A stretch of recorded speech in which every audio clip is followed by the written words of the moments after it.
was surpassed by the Burj Khalifa in Dubai.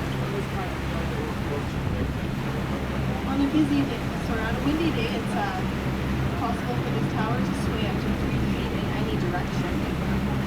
So on a windy day, it takes the elevator about 4 minutes to reach the top, but on a day with no wind, it only takes about 58 seconds.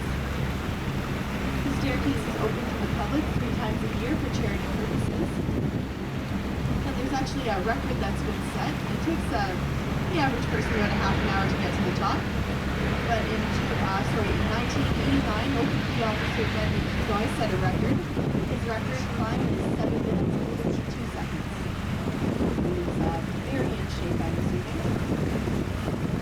And on a clear day, it's actually possible to see 100 to 120 kilometers away to the city of Rochester, New York, the shores of Lake Simcoe, and sometimes you can even see the mist rising from Niagara Falls. There have been some